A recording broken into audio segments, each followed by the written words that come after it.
Hi dear friends, welcome back to Troikazi.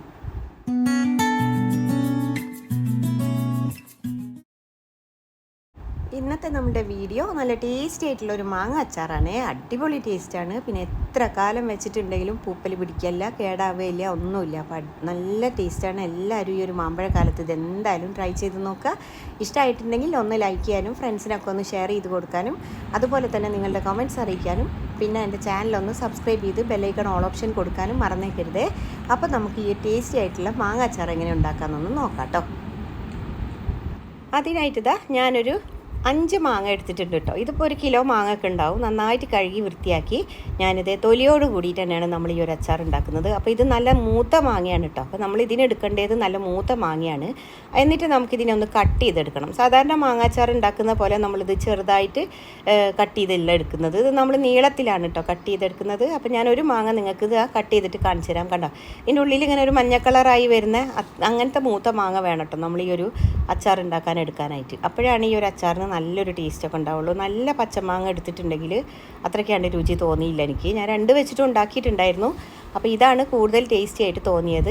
അപ്പോൾ ഞാനിത് cut ചെയ്തെടുത്തതിന് ശേഷം ഇതുപോലെ നീളത്തിൽ കുറച്ച് കനം കുറച്ചിട്ട് അരിഞ്ഞെടുക്കുന്നുണ്ട് കേട്ടോ. അപ്പോൾ ഇങ്ങനെ വേണം നമ്മളിത് അരിഞ്ഞെടുക്കാനായിട്ട്. അപ്പോൾ ഞാനിത് ഫുള്ളായിട്ട് അരിഞ്ഞെടുത്തിട്ടുണ്ട്. അപ്പോൾ നമുക്ക് ഇത്രയും മാങ്ങയാണ് കേട്ടോ അരിഞ്ഞെടുത്തിട്ട് കിട്ടിയിട്ടുള്ളത്. ഇനി ഇത് അച്ചാർ ഇട്ടിട്ട് വരുമ്പോൾ അത്രയൊന്നും ഉണ്ടാവില്ല. അപ്പോൾ ഇതിനെ ഒരു സൈഡിലോട്ട് അങ്ങ് മാറ്റി വയ്ക്കാം. ഇനി നമുക്ക് വേണ്ടത് വറ്റൽമുളകും അതുപോലെ തന്നെ കറിവേപ്പിലയാണ് കേട്ടോ. ഈ വറ്റൽമുളക് ഞാൻ കാശ്മീരി ചില്ലിയും അതുപോലെ തന്നെ നമ്മുടെ സാധാരണ വറ്റൽമുളകില്ലേ അതും കൂടി മിക്സ് ചെയ്തെടുത്തതാണ്. ഒരു 14 എണ്ണമൊക്കെ ഉണ്ട് കേട്ടോ. അപ്പോൾ രണ്ടും പകുതിയാക്കി എടുത്താണ്. ഒരു 3 തണ്ട് കറിവേപ്പിലയും കൂടി എടുത്തിട്ടുണ്ട് കേട്ടോ. ഇനിയിപ്പോൾ ഞാനൊരു പാന് സ്റ്റൗവിൽ വെച്ച് കൊടുത്തിട്ടുണ്ട്. അതിലേക്ക് ഞാൻ 2 ടീസ്പൂൺ അളവിൽ ഉലുവയും അതുപോലെ തന്നെ 2 ടീസ്പൂൺ കടുകും കൂടെ ചേർത്ത് കൊടുക്കുന്നുണ്ട്. ഇത് നല്ല ചെറിയ സ്പൂണാണ് കേട്ടോ. അപ്പോൾ അതുകൊണ്ടാണ് 2 ടീസ്പൂൺ എടുത്തത്. വലുതാണെങ്കിൽ ഓരോ ടീസ്പൂൺ മതിയാവും. എന്നിട്ട് നമ്മൾ ഇതിലേക്ക് ഇട്ട് കൊടുത്തിട്ട് ഇതൊന്ന് ചൂടാക്കി എടുക്കുന്നുണ്ട് കേട്ടോ. അത് വറുത്തെടുക്കൊന്നും വേണ്ട, ഒന്നങ്ങ് ചൂടായിട്ട് വന്നാൽ മതി. അപ്പോൾ നമുക്കിതിനെ ഒന്ന് ചൂടാക്കിയെടുക്കാം. ഇനിയിപ്പോൾ ആ ചെറിയ ചൂടോടെ തന്നെ മിക്സിയുടെ ജാറിലേക്ക് ഇട്ട് കൊടുത്തിട്ട് ഇതുപോലെ ഒന്ന് പൊടിച്ചെടുക്കാം കേട്ടോ. നല്ല ഫൈൻ പൗഡറൊന്നും ആവണ്ട, എന്നാലും ഒന്ന് പൊടിഞ്ഞ് വന്നോട്ടെ. ഇനിയിപ്പോൾ ഇതിനെ നമുക്ക് സൈഡിലോട്ട് മാറ്റി വെക്കാം. ഇനി ഒരു ചീനച്ചട്ടി വെച്ച് കൊടുത്തിട്ടുണ്ട്. അതിലേക്ക് ഏകദേശം ഒരു 3/4 കപ്പോളം ഞാൻ എണ്ണ ഒഴിച്ചു കൊടുക്കുന്നുണ്ട്. നല്ലെണ്ണയാണ് കേട്ടോ ഒഴിച്ചു കൊടുക്കുന്നത്. നല്ലെണ്ണയിൽ തന്നെയാണ് നമ്മൾ അച്ചാർ ഉണ്ടാക്കിയെടുക്കേണ്ടത്. അപ്പോൾ ഒഴിച്ചു കൊടുത്തിട്ട് നല്ലെണ്ണ നന്നായിട്ടൊന്ന് ചൂടായിട്ട് വരുമ്പോൾ നമ്മൾ നേരത്തെ മാറ്റി വെച്ചില്ലേ കറിവേപ്പില, അതും അതുപോലെ തന്നെ നമ്മുടെ ആ വറ്റൽമുളകും കൂടി ഇതിലേക്ക് ഇട്ടിട്ട് നന്നായിട്ടൊന്ന് മൊരിച്ച് കോരിയെടുക്കുക കേട്ടോ.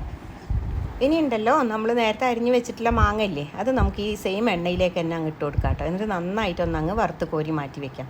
ഇതിപ്പോൾ കുറച്ച് എണ്ണ ആയതുകൊണ്ട് നന്നായിട്ട് ഡീപ്പ് ഫ്രൈ ആണ് നമ്മൾ ചെയ്തെടുക്കേണ്ടത്. അപ്പോൾ കുറച്ച് എണ്ണ ആയതുകൊണ്ട് ഇത് 2-3 ട്രിപ്പായിട്ടാണ് ഞാനിത് ഫ്രൈ ചെയ്തെടുക്കുന്നത് കേട്ടോ. അത്യാവശ്യം നന്നായിട്ട് തന്നെ ഒന്ന് മൊരിഞ്ഞ് വന്നിട്ടുണ്ട്. അപ്പോൾ നമ്മൾ ഇതിൽ നിന്ന് കോരി മാറ്റിയതിന് ശേഷം അടുത്തൊരു ട്രിപ്പ് ഇട്ട് കൊടുക്കാം കേട്ടോ. ഇത് എണ്ണ കുറവായ കാരണമാണ്. അല്ലെങ്കിൽ എണ്ണ കൂടുതലുണ്ടെങ്കിൽ പിന്നെ നമുക്ക് ഒന്നിച്ച് തന്നെ ഇതിനെ ഫ്രൈ ചെയ്തെടുക്കാം. ഇതിപ്പോൾ കുറച്ച് എണ്ണയല്ലേ ഉള്ളൂ. പിന്നെ ഒരുപാട് എണ്ണ ഒഴിച്ചിട്ടുണ്ടെങ്കിൽ അത് വേസ്റ്റ് ആവുകയും ചെയ്യും. അതുകൊണ്ട് ഞാൻ കുറച്ച് എണ്ണ 3/4 കപ്പോളം എണ്ണ എടുത്തിട്ടുള്ളൂ കേട്ടോ. അപ്പോൾ ഫുള്ളായിട്ട് തന്നെ നമ്മൾ ഫ്രൈ ചെയ്തെടുത്തിട്ടുണ്ട്. അപ്പോൾ 3 ട്രിപ്പായിട്ടാണ് ഞാൻ ഇട്ട് കൊടുത്തിട്ട് ഫ്രൈ ചെയ്തെടുത്തത് കേട്ടോ. അപ്പോൾ ഇനി ഇതിനെ ഒരു സൈഡിലോട്ട് നമുക്കൊന്നങ്ങ് മാറ്റി വയ്ക്കാം. ഇനി നമ്മൾ നേരത്തെ വറുത്ത് മാറ്റി വെച്ചിട്ടുണ്ടായിരുന്നല്ലോ പച്ചമുളകും കറിവേപ്പിലയും, അതിപ്പോൾ ചൂടാറി വന്നിട്ടുണ്ട്. അപ്പോൾ നമുക്കത് മിക്സിയുടെ ജാറിലിട്ടിട്ട് നന്നായിട്ടൊന്ന് പൊടിച്ചെടുക്കാം കേട്ടോ. അപ്പോൾ ഇത് നല്ല ഫൈൻ പൗഡറാക്കി പൊടിച്ചെടുക്കുകയൊന്നും വേണ്ട കേട്ടോ. ഇച്ചിരി ഒരു തരിയോട് കൂടി തന്നെയാണ് പൊടിച്ചെടുത്തിട്ടുള്ളത്. അപ്പോൾ അത് നമുക്ക് അവിടെ ഇരിക്കട്ടെ. ഇനി നമുക്കിത് അച്ചാർ ഉണ്ടാക്കാനായിട്ട് ഞാനൊരു പാന് സ്റ്റൗവിൽ വെച്ച് കൊടുത്തിട്ടുണ്ട് കേട്ടോ. ഇത് ഞാൻ സ്റ്റൗ ഓൺ ചെയ്തിട്ടില്ല. ഇതിലേക്ക് നമ്മൾ പൊടിച്ചെടുത്തിട്ടുള്ള നമ്മളുടെ ഒരു മസാലയില്ലേ അത് അതിലേക്ക് ഫുള്ളായിട്ട് ചേർത്ത് കൊടുക്കാം കേട്ടോ. കാരണം ഇതൊരു കിലോ മാങ്ങയ്ക്ക് കറക്റ്റാണ് ഞാൻ ഈ ഒരു അളവ്. കൂടുതൽ എടുക്കുകയാണെങ്കിൽ നിങ്ങൾ കൂടുതലായിട്ട് ചേർത്ത് കൊടുക്കുക, കുറച്ചാണെങ്കിൽ അളവൊക്കെ ഒന്ന് കുറച്ചെടുക്കുക കേട്ടോ. ഇത് അതിലേക്ക് ഇട്ട് കൊടുത്തതിൻ്റെ ശേഷം നമുക്കതിലേക്ക് ഒരു 3/4 ടീസ്പൂണോളം മഞ്ഞൾപ്പൊടി ചേർത്ത് കൊടുക്കാം കേട്ടോ. ഇനിയിപ്പോൾ അതിലേക്ക് 1 ടീസ്പൂണോളം കാശ്മീരി ചില്ലി പൗഡർ ചേർത്ത് കൊടുക്കുക. അതുപോലെ തന്നെ നേരത്തെ നമ്മൾ വറുത്ത് പൊടിച്ച് മാറ്റി വെച്ചിട്ടുണ്ടായിരുന്നു ഉലുവയും കടുകും, അതും അതിലേക്ക് ഇട്ട് കൊടുക്കുക. 1 ടീസ്പൂണോളം കായപ്പൊടിയും കൂടെ ചേർത്ത് കൊടുക്കാം കേട്ടോ. ഇനി നമുക്ക് സ്റ്റൗ ഓൺ ചെയ്യാം കേട്ടോ. എന്നിട്ട് എല്ലാം കൂടി ഒന്ന് മിക്സ് ചെയ്തെടുക്കുക. എന്നിട്ട് മീഡിയം ഫ്ലെയിമിൽ വെച്ചതിന് ശേഷം ഇതിനെ നമുക്കൊന്ന് അങ്ങോട്ട് ചൂടാക്കിയെടുക്കണം. അപ്പോൾ ഭയങ്കരമായിട്ട് ഫ്ലെയിം കൂട്ടി വെക്കരുത്, കരിഞ്ഞു പോകും. മസാല കരിഞ്ഞാൽ പിന്നെ നമ്മൾ അച്ചാർ ഉണ്ടാക്കിയെടുക്കുമ്പോൾ ഒരു ടേസ്റ്റും ഉണ്ടാവില്ല. അപ്പോൾ അതുകൊണ്ട് മീഡിയം ഫ്ലെയിമിലിട്ടിട്ട് ഇത് നമ്മൾ നന്നായിട്ട് ഇളക്കി ഒന്നങ്ങ് മിക്സ് ചെയ്ത് കൊടുക്കുക. ഇനി നമ്മളിതിൽ ഒട്ടും തന്നെ ഉപ്പ് ചേർത്തിട്ടില്ല. അപ്പോൾ നമുക്കിതിലേക്ക് കുറച്ച് ഉപ്പും കൂടി ചേർത്ത് കൊടുക്കാം കേട്ടോ. അപ്പോൾ അപ്പോൾ ഉപ്പ് അച്ചാറിൽ എപ്പോഴും കുറച്ചൊന്ന് അധികമായിട്ട് ചേർത്ത് കൊടുക്കണം. ഞാനിപ്പോൾ ഏകദേശം ഒരു 1.25 സ്പൂണോളൊക്കെ ചേർത്ത് കൊടുത്തിട്ടുണ്ട്. ബാക്കി നോക്കിയിട്ട് നമുക്ക് വേണമെങ്കിൽ ചേർത്ത് കൊടുക്കാം.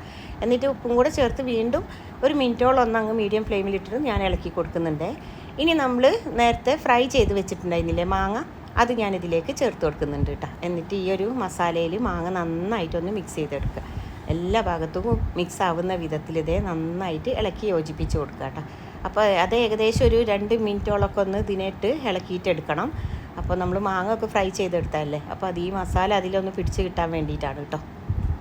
ഏകദേശം ഒരു 2 മിനിറ്റോളം ഞാൻ മീഡിയം ഫ്ലെയിമിലിട്ടിട്ട് മിക്സ് ചെയ്തെടുത്തിട്ടുണ്ട് കേട്ടോ. അതിൽ നന്നായിട്ട് മസാലയൊക്കെ പിടിച്ചിട്ടുണ്ട്. ഇനി നമ്മൾ നേരത്തെ മാങ്ങ ഫ്രൈ ചെയ്തെടുത്ത എണ്ണയാണിത്. അതിൽ നിന്ന് ഞാനൊരു 2 ടേബിൾ സ്പൂണോളം ഇതിലേക്ക് ഒഴിച്ചു കൊടുക്കുന്നുണ്ട് കേട്ടോ. അപ്പോൾ അതും കൂടി ചേർത്തിട്ട് നമ്മളിത് നന്നായിട്ടൊന്ന് മിക്സ് ചെയ്ത് വയ്ക്കുക. അത് എണ്ണ ചേർത്തതിൻ്റെ ശേഷം അതേ ഒരു 1-2 മിനിറ്റോളം നമ്മൾ മീഡിയം ഫ്ലെയിമിലിട്ടിട്ട് നന്നായിട്ടൊന്ന് ഇളക്കി കൊടുക്കുക. പിന്നെ ഉപ്പൊക്കെ ഒന്ന് നോക്കുക. ഉപ്പ് കുറവുണ്ടെങ്കിൽ ഒരിച്ചിരിയും കൂടി ഒന്ന് ചേർത്ത് കൊടുക്കുക. ഞാൻ ഒരിച്ചിരി ചേർത്തിട്ടുണ്ടായിരുന്നേ.